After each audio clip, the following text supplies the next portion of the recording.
The grand hall of the Silvercrest Pack gleamed with polished marble and crystal chandeliers, but Sarah Thornwell felt none of its grandeur. She stood at the center of the circular chamber, surrounded by hundreds of pack members whose eyes bore into her with a mixture of pity and disgust. Her hands trembled at her sides as Alpha Dominic Ravenshade, her mate, or rather, her former mate, stood on the raised dais above her, his arm wrapped possessively around Lyanna Blackwater's waist. The daughter of the pack's wealthiest family smiled down at Sarah with barely concealed triumph. "Let the records show," Dominic's voice echoed through the hall, "that I, Alpha Dominic Ravenshade of the Silvercrest Pack, formally reject the mate bond with Sarah Thornwell, Omega of no standing, for the betterment of this pack's future." Sarah had known this moment was coming. The whispers had started 3 months ago when Lyanna returned from her travels abroad. The sidelong glances, the way Dominic had stopped meeting her eyes. But knowing hadn't prepared her for the searing pain that ripped through her chest as the bond began to fracture. She gasped, pressing a hand to her heart as a golden light flickered beneath her skin, visible for just a moment before she forced it down. Not here. Not now. Sarah Thornwell, the pack's elder, Magistrate Coldwell, stepped forward with the rejection scroll. "Do you accept this severing of the mate bond?" Every eye in the hall fixed on her. Custom dictated she should beg. Plead for reconsideration. Omega wolves of her low rank didn't simply accept rejection from an alpha. It was social suicide, condemning her to a life of shame and isolation. Sarah's mother, Alara, stood near the back of the hall, her face pale with worry. Beside her, Sarah's younger sister Wren gripped their mother's hand, tears streaming down her cheeks. "Well?" Dominic's voice held impatience now. "We haven't got all day." Her resolve crystallized in that moment. Perhaps it was the 3 years she'd spent loving a man who had never truly seen her. Perhaps it was the memory of how he'd promised her they would change the world together, break down the barriers between ranks. Or perhaps it was simply that she had finally reached the limit of how small she was willing to make herself. Sarah lifted her chin and met Dominic's eyes directly, a breach of protocol that sent murmurs rippling through the crowd. "I accept my fate as a rejected Omega," she said clearly, her voice carrying to every corner of the hall. "I accept it because I deserve better than a mate who would discard me for political gain. I accept it because I would rather stand alone with my dignity than spend my life begging for scraps of affection from someone incapable of true loyalty." The hall fell utterly silent. Dominic's face flushed red. "How dare you—" "I accept," Sarah continued, speaking over him in a way no Omega ever did to an alpha, "because this rejection is not my failure. It's yours." For one heartbeat, two, the silence held. Then chaos erupted. Pack members shouted in shock and outrage. Lyanna clutched Dominic's arm, her eyes wide with disbelief. Magistrate Coldwell looked as though he might faint. And then the massive doors at the rear of the grand hall slammed open with such force that they cracked against the marble walls. Every head turned as a figure strode through the entrance, flanked by 4 warriors in midnight black armor. The man at the center wore no crown, but power radiated from him like heat from a forge. He was tall, broader across the shoulders than any wolf Sarah had ever seen, with dark hair that fell just past his collar and eyes like molten silver. Alpha King Kale Nightborn, ruler of all the Western territories. Sarah's breathing stopped. What was the Alpha King doing here? "Your Majesty!" Magistrate Coldwell rushed forward, bowing so deeply his nose nearly touched the floor. "We had no word of your arrival. I require no announcement to travel through my own territories." Kale's voice was deep, carrying an edge of danger that made Sarah's instincts scream at her to submit, to lower her eyes, to make herself invisible. She couldn't look away. Kale's mercury gaze swept the hall, taking in the scene before him with calculating intelligence. When his attention landed on Sarah, standing alone in the center of the chamber, Recognition flickered across his face. Alpha Ravenshade, I arrived just in time to hear an Omega demonstrate more honor and strength than you've shown in your entire tenure as pack leader. Dominic sputtered. Your Majesty, I assure you this is simply an internal pack matter. Is it? Because it seems to me that you just rejected your true mate, a bond ordained by the moon goddess herself, in favor of a political alliance. That's not an internal matter. That's an insult to the very foundations of our kind. Sarah felt dizzy.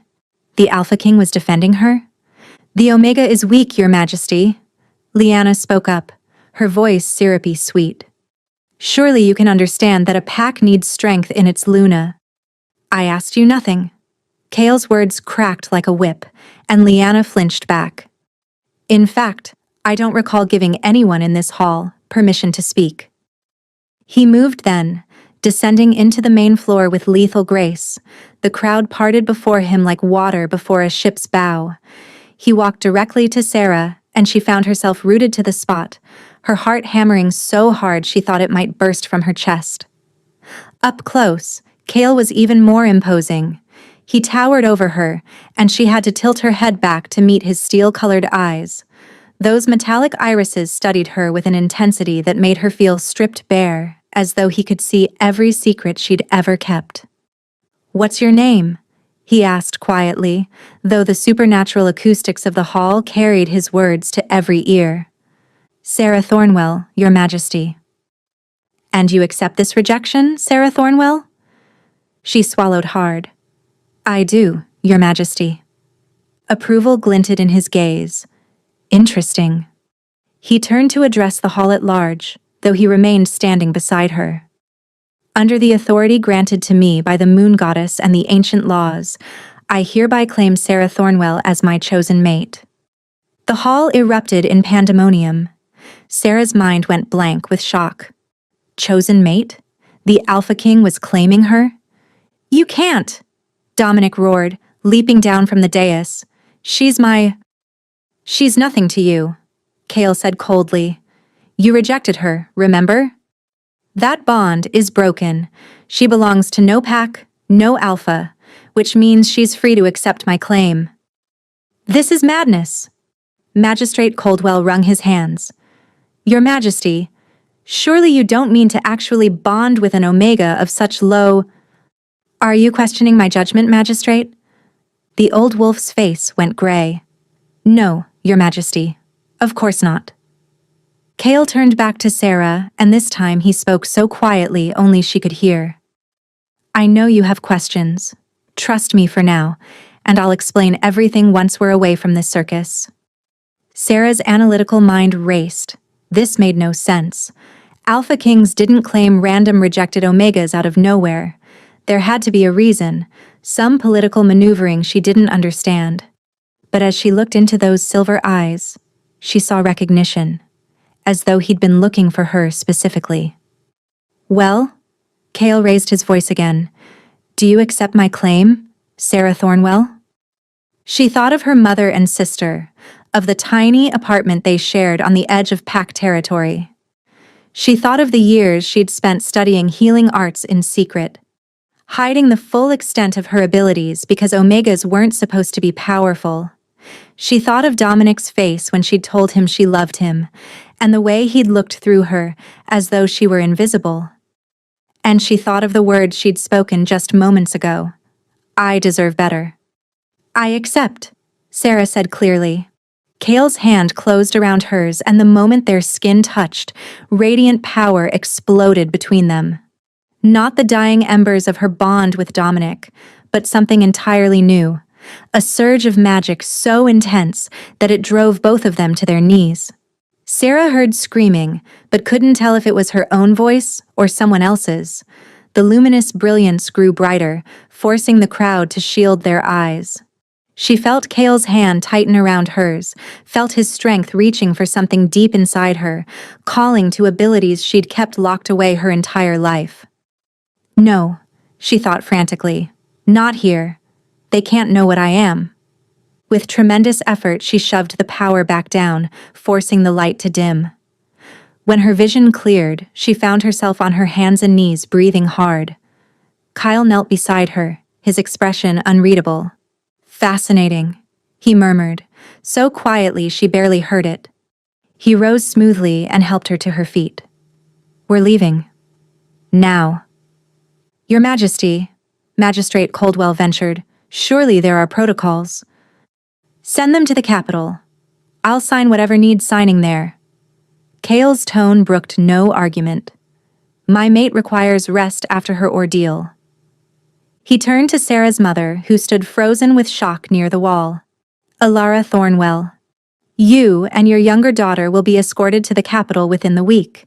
You'll be given quarters in the royal residence and positions suited to your skills." Alara's eyes filled with tears. "Your Majesty, thank you." "Don't thank me.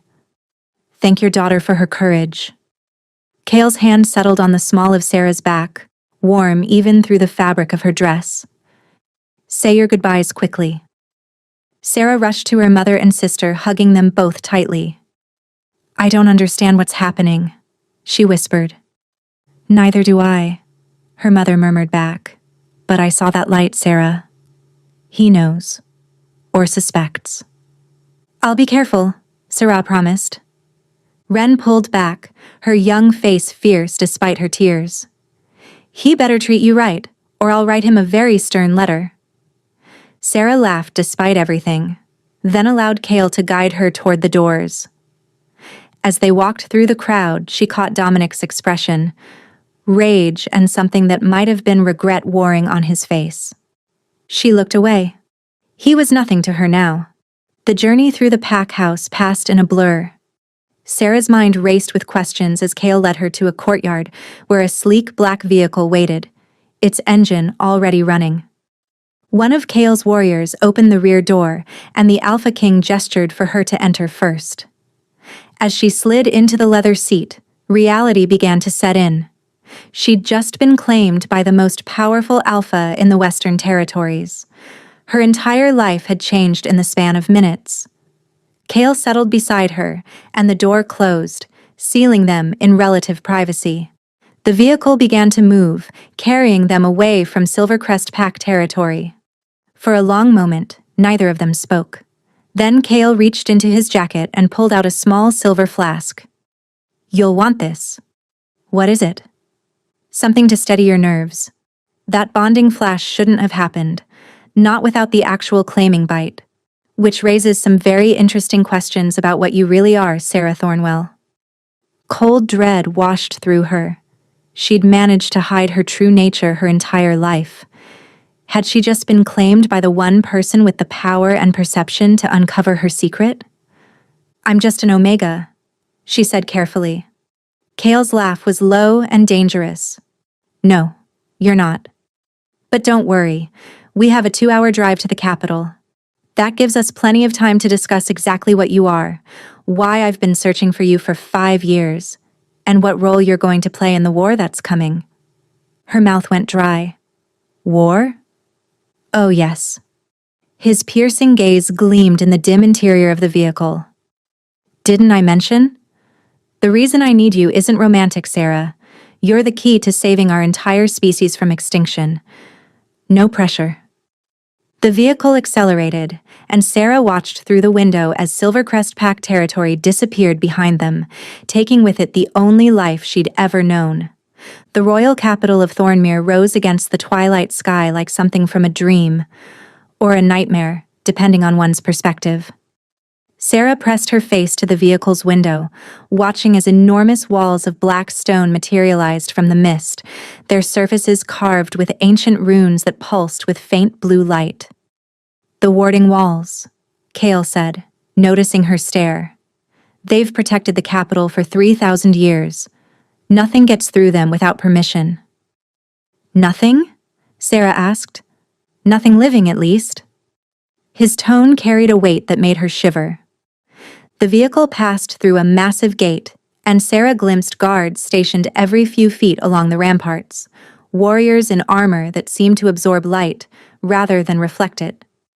Each carried weapons she didn't recognize, strange crystalline blades that hummed with power.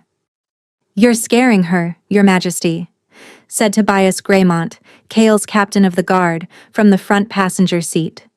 He was a compact man with warm brown eyes and an easy smile. "Perhaps ease her into the supernatural arms race?" "Better scared and prepared than comfortable and dead," Kale replied, but his hand found Sarah's and squeezed gently. "Though Tobias is right.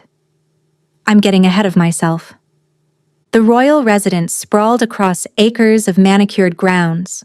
The main building was constructed of pale gray stone that seemed to glow from within, and Sarah counted at least 7 towers spiraling toward the stars. "This is where you live?" she breathed.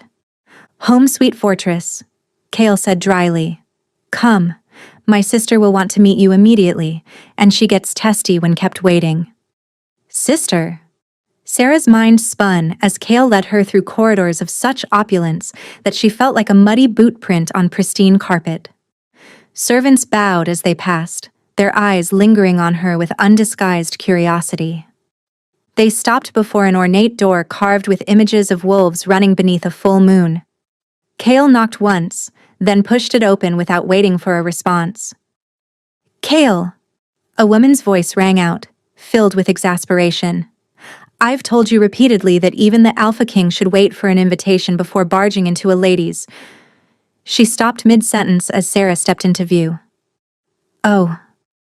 Princess Mira Nightborn was beautiful in a way that made Sarah acutely aware of her own plain dress and travel-mussed hair. She had the same silver eyes as her brother, but where Kale's held danger, Mira's sparkled with mischief and intelligence. She wore training leathers rather than a gown, and a practice sword rested against her desk. "Mira, meet Sarah Thornwell, my claimed mate." Kale's introduction was blunt. "Sarah, my younger sister. Princess Mira. She's a pain in my ass but occasionally useful." "Occasionally?"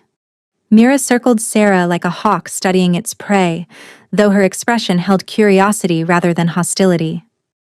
"I run your entire intelligence network, coordinate diplomatic relations with 4 neighboring territories, and I saved your life at least twice this year alone." "Twice?" Kyle raised an eyebrow.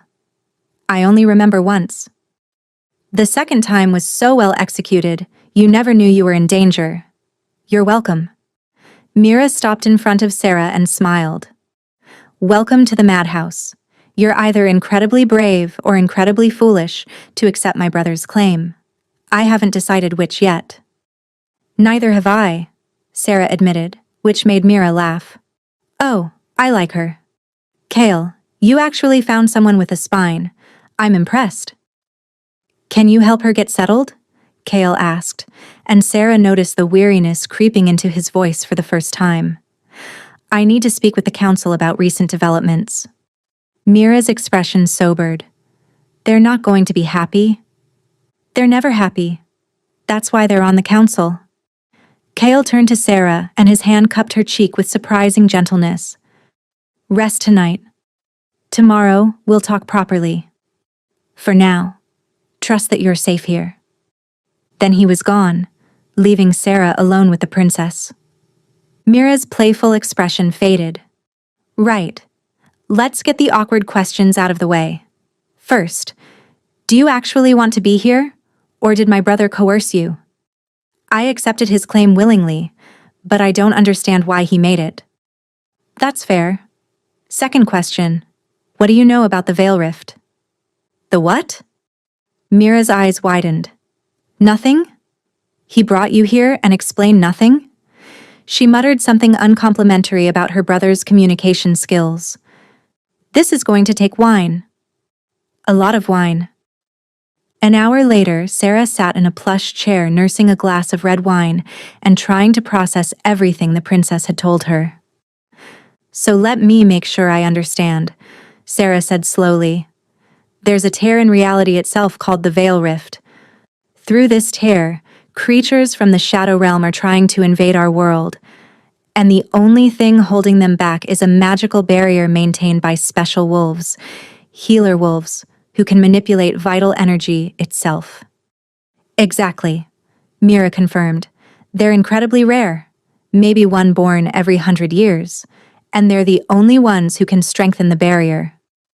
Sarah's pulse quickened. And you think I'm one of these healer wolves? My brother does. That's why he's been searching for you. Mira leaned forward. The flash of light during your claiming? That only happens when two wolves with complementary powers connect. Kale has destructive magic. He can unmake things, break them down to their component energies. You, apparently, can build and heal. Together, you're a defense against something that wants to devour our entire world. Sarah stood abruptly, wine forgotten, and moved to the window. The capital spread out before her, thousands of lights twinkling in the darkness. All those lives, unaware of the threat hanging over them. What if you're wrong? She asked. What if I'm just an Omega with a minor healing gift? Then we're all going to die, Mira said matter-of-factly. But I've seen the reports. I've read the prophecies, and I saw that light in the grand hall through the scrying mirror. You're the Sunweaver, Sarah, the one who can mend what's been torn. I don't feel like a prophesied savior, Sarah whispered. I feel like a terrified girl who just had her entire life upended. Good. That means you're sane. Mira joined her at the window. My brother may be arrogant and terrible at explanations, but he doesn't make mistakes about things like this. Before Sarah could respond, the door burst open. Tobias rushed in, his usually friendly face tight with alarm. Princess, we need you in the council chamber immediately, and fetch Sarah. The king wants her there too. What's happened? Mira demanded. An attack. Something came through the veil rift. Creatures are moving toward Silvercrest territory. We've issued evacuation orders. Sarah's blood turned to ice. My mother and sister. They're still there. They weren't supposed to leave until next week. The king is coordinating rescue operations now, Tobias said quickly, but he needs you both in the council chamber. As they rushed through the corridors, a servant intercepted them, pressing clothes into Sarah's arms. His Majesty requests you change into these, my lady, court attire. Sarah looked down at the elegant dress, deep midnight blue with silver threading. It was beautiful, but felt like a costume. I'll help you, Mira said, steering her into nearby chambers. We have maybe 5 minutes before the council loses patience entirely. When they finally entered the council chamber, Sarah understood why the change had been necessary. 7 of the most powerful wolves in the territory sat around a curved table, all dressed in formal attire, all radiating authority. Kale stood at the head of the table, now wearing formal robes that somehow made him look even more imposing. His eyes found hers immediately, and his expression softened before he turned back to the council. As I was saying, the breach was contained before any creatures reached inhabited territory. But it confirms what we've suspected. The attacks are escalating. Which is why we need the Sunweaver tested immediately, said a silver-haired woman. Your Majesty, if she's truly what you believe, we need to know now. Councilwoman Vex, Sarah has been in the capital for less than 5 hours. Give her time to adjust before we start running experiments. Time is a luxury we don't have, growled a heavy-set man at the far end of the table. Every day we wait, more people die. Sarah felt all eyes turn to her, weighing, judging, calculating her worth. What would these tests involve?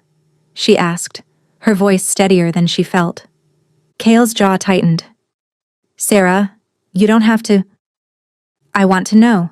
If I can help, I need to understand how. Councilwoman Vex's expression softened slightly. Nothing painful, child. Simply a demonstration of your abilities, observed by our scholars. We need to know your capabilities to protect you properly. Before Sarah could respond, an alarm began to wail, different from before, more urgent, more frantic. And then the entire building shook. The council chamber erupted into chaos as another tremor rocked the palace. Sarah grabbed the edge of the table to steady herself, her heart hammering against her ribs. Report! Kyle's voice cut through the panic like a blade. A warrior burst through the doors, his armor scorched and smoking. "Your Majesty, the Veil Rift has expanded. It's now visible from the city walls. And there's something coming through." Councilwoman Vex was already on her feet. "How long do we have?" "Minutes. Maybe less." Kyle's mercury gaze found Sarah's across the table. "I need to ask something of you. Something unfair and dangerous." "Ask," Sarah said, surprised by the steadiness in her voice. "Come with me to the Veil Rift. You don't have to do anything. I just need to see if your presence affects it." Sarah thought of her mother and sister, somewhere between Silvercrest and the capital, fleeing creatures she couldn't even imagine. She thought of all those lights in the city below, all those lives hanging by a thread. "Take me there," she said. 20 minutes later, Sarah found herself in an armored vehicle, dressed in tactical gear that Mira had thrust into her hands with grim efficiency. Kyle sat beside her, now wearing black combat armor that made him look even more dangerous. Tobias drove while Mira rode in the passenger seat, cradling a crystalline rifle that hummed with energy. "When we get there, you stay behind the barrier line." "Understood?" Kale said. "What barrier line?" "The one my warriors died to establish 6 months ago when this nightmare began. The Veil Rift is contained within a circle of bloodstone. Nothing from the Shadow Realm can cross it yet, but the bloodstone weakens with each attack." The vehicle crested a hill, and Sarah's breathing hitched. Below them, in a valley that should have been peaceful meadow, reality itself had torn open. The Veil Rift hung in the air like a wound in the fabric of existence, a jagged tear that bled darkness and writhed with half-seen shapes. Around it, in a perfect circle, stood stones that glowed red with power. But even from a distance, Sarah could see cracks spiderwebbing across their surfaces. "Mother Moon," she breathed. "Yeah," Tobias said quietly. "It's worse every time." They stopped at a command post where dozens of warriors prepared for battle. Kyle was immediately swarmed with reports and questions. Sarah stood to the side until a strange sensation washed over her. Her skin prickled, and suddenly she could feel the Veil Rift like a scream at the edge of her consciousness. A shift occurred deep within her awareness. Not just the existence of the rift itself, but something specific about its energy. It felt familiar somehow, like a taint she'd sensed before, though she couldn't place where. Without conscious thought, Sarah began walking toward the bloodstone barrier. "Hey!" A warrior moved to intercept her. "Civilians aren't allowed." "Let her pass," Kale's voice rang out. He'd noticed her trance-like state. "Everyone, stand down." Sarah barely heard him. She was drawn forward by that familiar wrongness. The closer she got to the Veil Rift, the stronger the pull became. At the edge of the bloodstone circle, she stopped. The rift pulsed before her, and now she could see shapes moving in its depths. Not random creatures, but something organized, intentional. "It's not natural," she said, her voice carrying in the sudden silence. "Someone made this." "What?" Kale appeared at her shoulder. "Sarah, what are you talking about?" "This rift. It wasn't torn from the other side. It was opened from ours." She turned to face him, certainty flooding through her. "Someone with healing magic did this, but they twisted it, inverted it. They didn't create life. They created a doorway to death." "That's impossible," Mira said, but her voice wavered. "Healing magic can't." "It can if you corrupt it, if you take the power to create and mend and you turn it inside out." Sarah's eyes widened with horror. "Kale, there's another healer wolf, one who's working against us." Before anyone could respond, one of the bloodstones shattered with a sound like breaking glass. Darkness poured through the gap, and from that darkness came something that made Sarah's blood freeze. A wolf emerged, ash-colored fur, eyes like empty voids, and when it opened its mouth, shadow spilled out like smoke. Its body seemed to absorb light rather than reflect it, and the air around it grew cold enough that Sarah could see her breath. "Shadowborn," Kale growled, drawing a weapon from his back, a sword that blazed with silver fire. Everyone, defensive positions. But the creature wasn't looking at the warriors. Its void eyes fixed directly on Sarah, and when it spoke, its voice was the sound of dying stars. Sunweaver. At last. Our master has waited so long for you. Then it lunged, impossibly fast, straight for Sarah's throat. Her hands flew up instinctively, and radiant power exploded from her palms. The creature struck her barrier and recoiled, shrieking. But the impact sent Sarah flying backward, and she felt her inner reserves crack and surge. Energy she'd kept locked away her entire life suddenly flooding free. She tried to force it back, to control it. But it was too much. Too strong. The amber brilliance grew brighter and brighter until everyone around her had to shield their eyes. Through the blazing radiance, Sarah saw Kale fighting his way toward her, saw Mira firing her crystalline rifle at more Shadowborn pouring through the breach, saw the bloodstone circle collapsing entirely. And then she saw something that made her heart stop. In the center of the veil rift, a figure stood watching. A man with silver hair and eyes that glowed with the same sunlit magic as hers.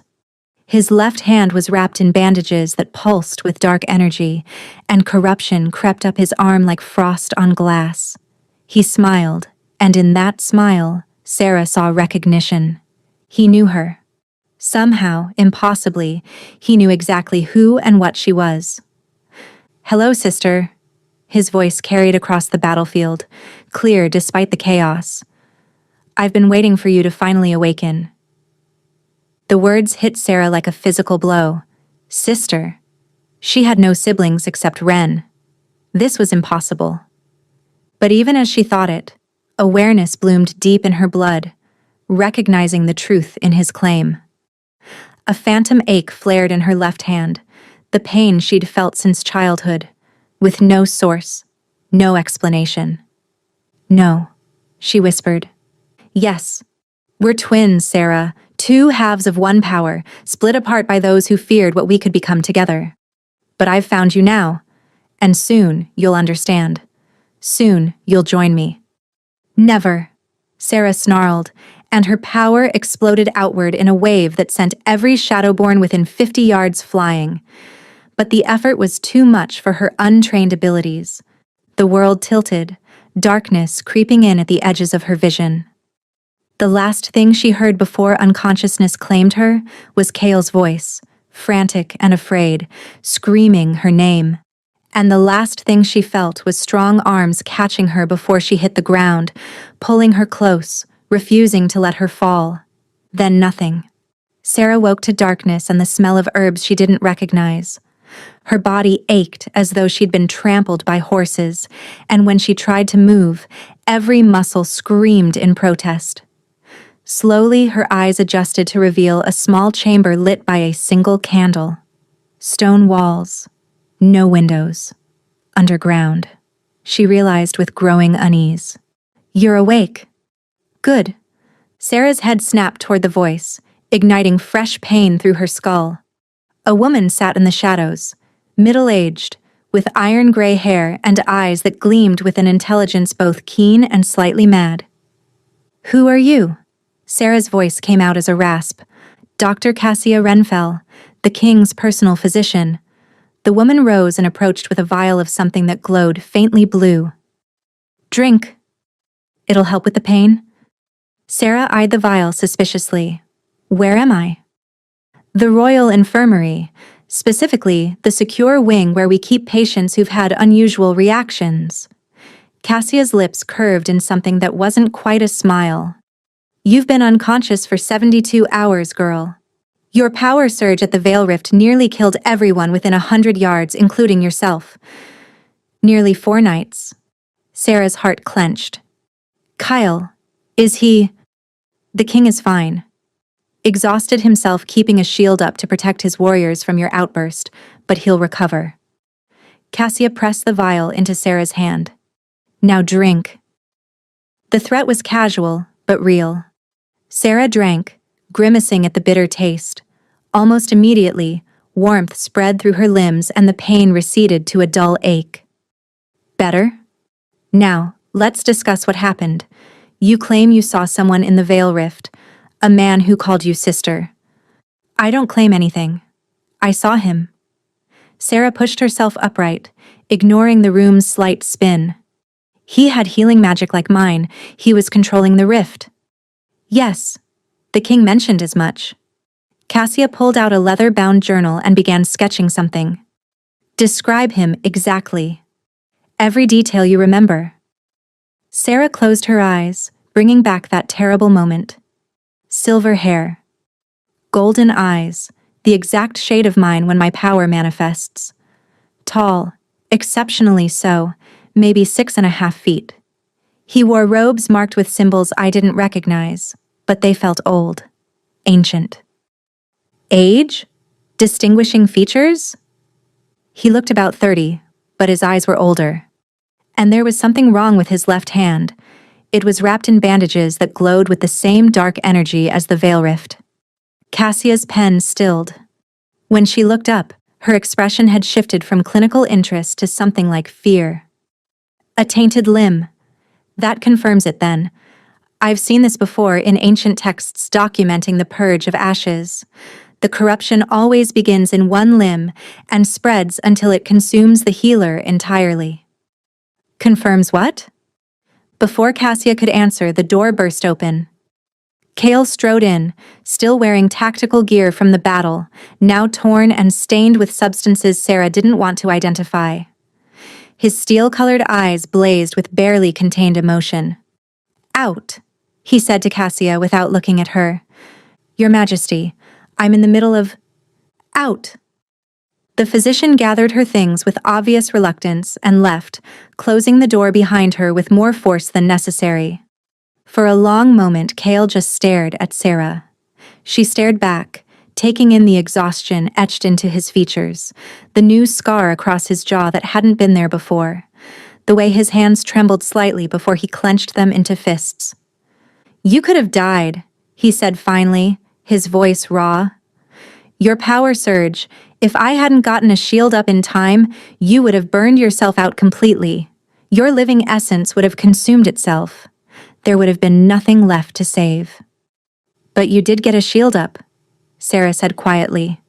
You saved me. I barely saved you.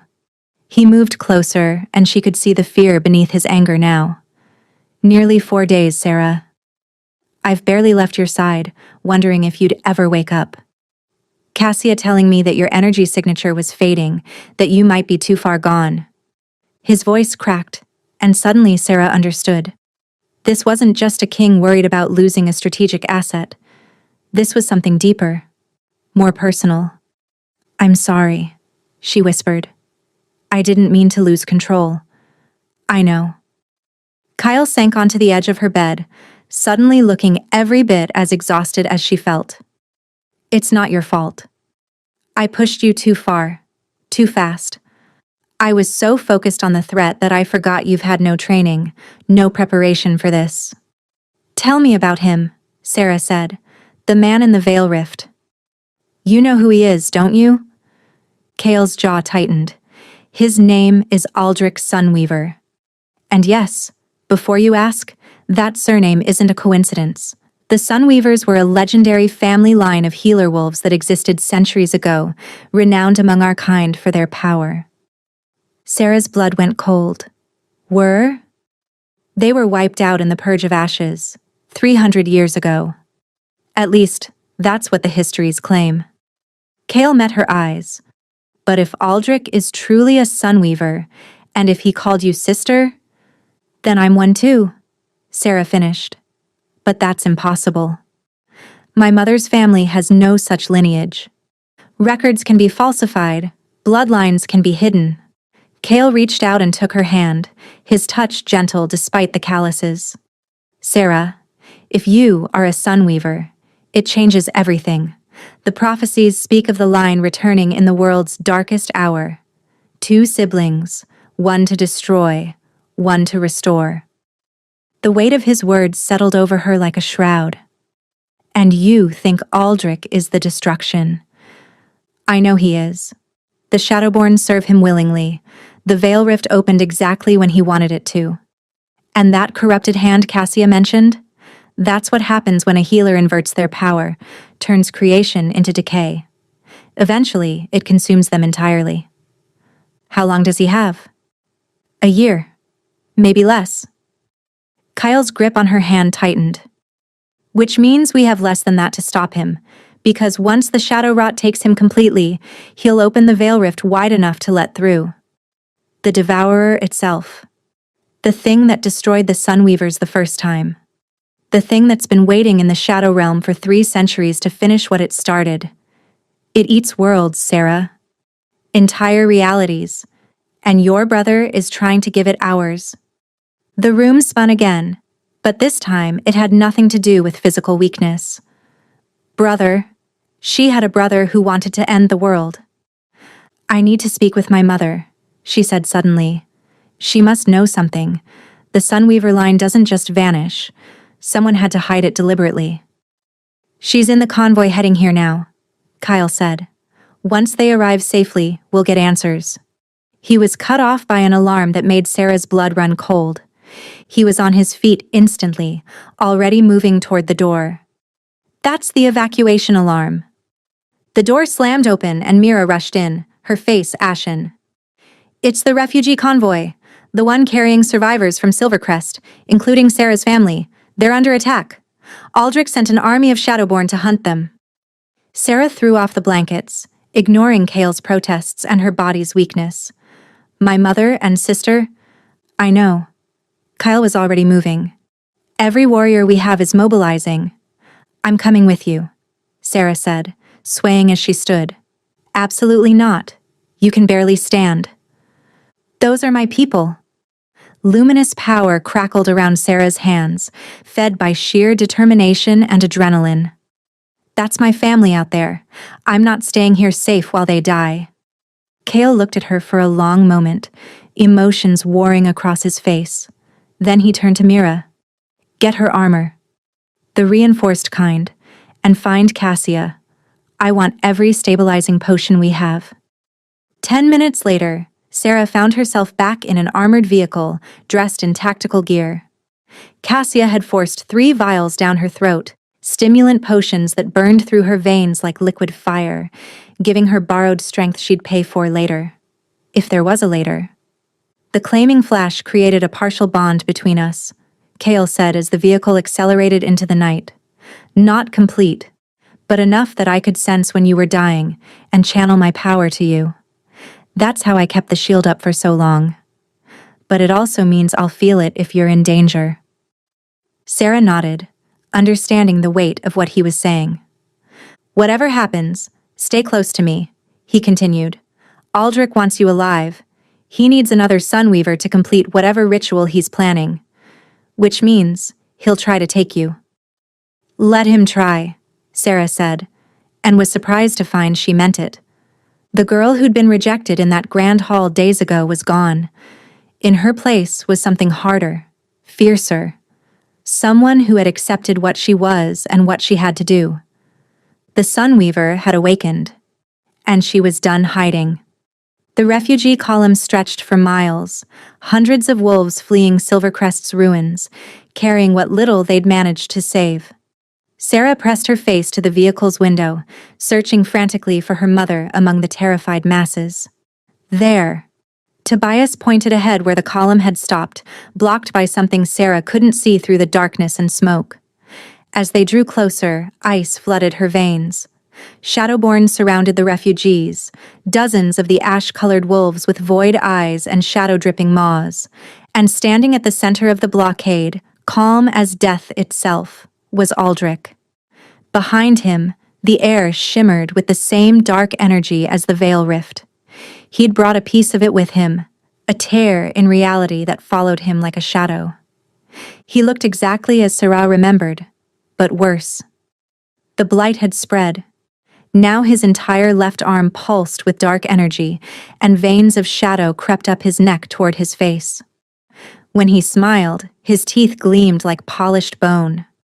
Your Majesty, he called out as Kale's vehicle screeched to a halt. How kind of you to bring my sister to me. Kyle emerged from the vehicle, his sword already blazing with silver fire. Let them go, Aldrich. Your fight is with me, not with refugees. Oh, but that's where you're wrong. Aldrich's golden eyes, so like Sarah's own, fixed on her as she stepped out behind Kale. My fight has always been with her, with the other half of what we were meant to be. I don't know you, Sarah said, trying to keep her voice steady despite the stimulant potions making her heart race. Don't you? Search your memories, little sister, the dreams you've had your whole life, the ones of a silver-haired boy who promised he'd come back for you. The phantom pain in your left hand that has no source, the feeling that part of you has always been missing. Sarah's world tilted. She did have those dreams, had dismissed them as childhood imagination, and her left hand did ache for no reason, ever since she could remember. We're twins, Sarah. Born the same hour, blessed with the same power. When the purge came for our family, our mother made a choice. She split us apart, hid us in separate bloodlines, bound our memories. She thought it would save us. Aldrich's expression twisted with rage. Instead, it crippled us both. So you decided to end the world? Mira had emerged from the vehicle, her crystalline rifle trained on Aldrich. I decided to finish what the Devourer started. This world killed our family. It fears what we are, tries to suppress our power, forces us to hide. Why should I save it? Because innocent people will die, Sarah said, finally finding her voice. These refugees, they had nothing to do with what happened to our family. Join me, Sarah. Together, we're unstoppable. We could rule as gods. For one terrible moment, Sarah felt the pull of his words. The bond between them sang through her blood, calling to something primal and ancient. But then she saw her mother, finally spotting Alara huddled with Ren among the refugees. Her mother's face was streaked with tears, her arms wrapped protectively around Sarah's sister. No, Sarah said quietly. I won't let you do this. Aldrich's expression hardened. Then you'll die with them. He raised his corrupted arm and shadow erupted from his palm. But before it could reach the refugees, Sarah's power blazed to life. Radiant magic met darkness, and where they collided, the air itself screamed. Get them out of here! Kyle roared to his warriors. Evacuate the refugees now! Chaos erupted. Warriors rushed forward, creating a barrier between the Shadowborn and their prey. Tobias and Mira coordinated the evacuation with ruthless efficiency. And in the center of it all, Sarah and Aldrich stood locked in a battle of pure will. You're strong, Aldrich admitted, his voice strained, but strength alone isn't enough. He was right. The stimulants were burning out. Sarah felt them fading from her system even as she maintained the barrier, her body already weak from days of unconsciousness. She couldn't hold this forever. Sarah, Kyle's voice cut through the chaos. You have to invert it. Your power, it's all defense, all healing. But healing magic can destroy too if you reverse it. Kale fought his way toward her, cutting down Shadowborn with each swing of his blazing sword. Take what you know about mending and flip it inside out. That's how the decay starts, Sarah protested. Only if you let it consume you. But you're stronger than him. You haven't spent centuries festering in hatred. Kale finally reached her side, his own power flaring up to reinforce her shield. Trust yourself. Sarah looked at Aldrich, really looked at him. Beneath the taint, beneath the rage, she saw what he'd become. A cautionary tale of what happened when power turned inward, when healing became self-destruction. She wouldn't make his mistake. Taking a deep breath, Sarah reached inside herself to the place where her healing power lived. Carefully, delicately, she began to shift its polarity. Not inverting it entirely like Aldrich had done, but creating a balance. Light and shadow, creation and destruction, both necessary, both natural. The world exploded into sensation. Suddenly, Sarah could feel everything, every blade of grass, every living creature for miles, every connection between them. And she understood. True healing wasn't just about building and mending. It was also about knowing when to cut away the disease, when to destroy what was beyond saving so that new growth could take root. "I see now," she said, and her voice carried power that made even Aldrich flinch. "You wanted us to rule as gods, but gods don't just create, brother. They also end what needs ending." She released the balanced power, and reality bent around her. The effect was immediate and overwhelming. Aldrich's Shadowborn army simply unmade. Not violently, but as though they'd never existed at all. Sarah had found the corruption at their core, the twisted healing magic that gave them false life. And she'd canceled it out. Aldrich staggered, his connection severed. "What did you do?" "I learned what you never could." Sarah walked toward him, her power still blazing but controlled now, balanced. "Our magic isn't meant for destruction alone or creation alone.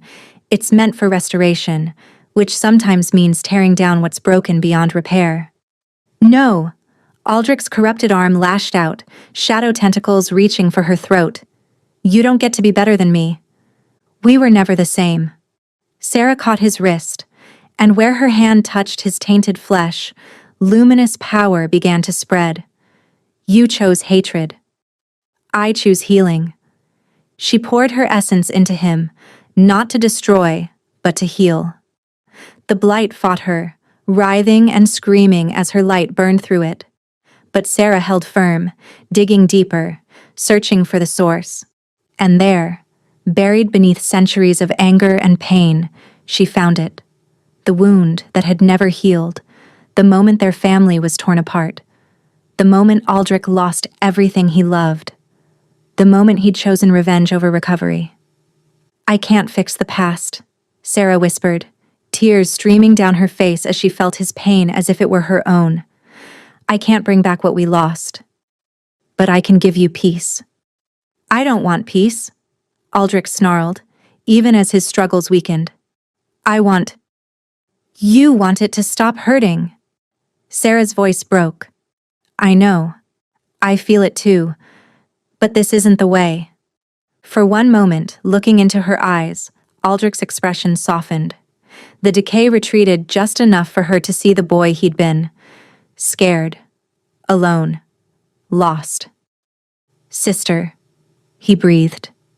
Then the veil rift tore open behind him with a sound like the universe screaming, and something vast and terrible reached through. The Devourer.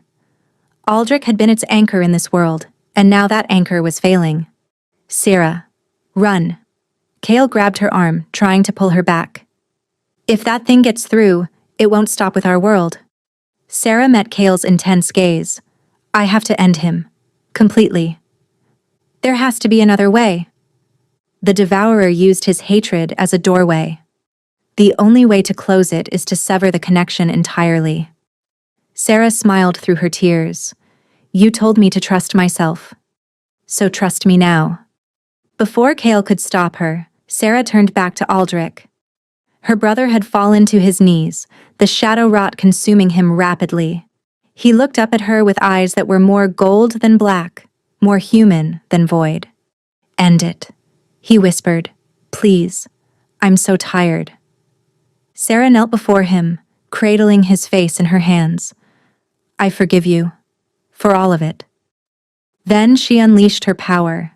Not the balanced combination of light and shadow, but pure, undiluted healing magic. She poured living essence into him, so much that no body could contain it. Forced his cells to regenerate faster than they could sustain, pushed his healing factor beyond all natural limits. It was mercy disguised as destruction. Healing so intense it became obliteration. Aldrich's eyes widened with understanding, then with gratitude. "Sister," he said one last time. And then he was gone, dissolved into amber brilliance that spiraled up and into the veil rift. The moment he vanished, the tear began to seal, reality knitting itself back together. But the effort had cost Sarah everything. She felt her own vital energy draining, consumed by what she'd done. Dimly, she was aware of Kale catching her as she fell, of his voice screaming her name. The memory of Aldrich's final moment, gratitude mixed with peace, would haunt her. But it would also heal her. She'd given him what he couldn't give himself, an end to suffering. "Stay with me," Kale begged, and through her fading vision, Sarah saw tears streaming down his face. "Please, don't leave me." "Had to," she managed. "No choice." "Damn the choice. I need you." His hand pressed against her chest, and she felt his power joining hers. Destruction and creation, death and life, finding balance. "You taught me that power doesn't have to consume us, that we can choose mercy. So choose it now. Choose to live." A profound shift occurred within her spirit. Where her essence had drained away, Kale's power flowed in to fill the void. Not replacing what she'd lost, but complementing it. The claiming bond. When wolves truly mated, they shared everything, including their very essence. "You have to bite me," she gasped. "Complete the bond." Kale didn't hesitate. He pulled her close and sank his teeth into the junction of her neck and shoulder. Pain flared bright and sharp, then transformed into something else entirely. Pleasure and power intertwining until she couldn't tell where one ended and the other began. His strength became hers, his spirit sustaining what she'd depleted.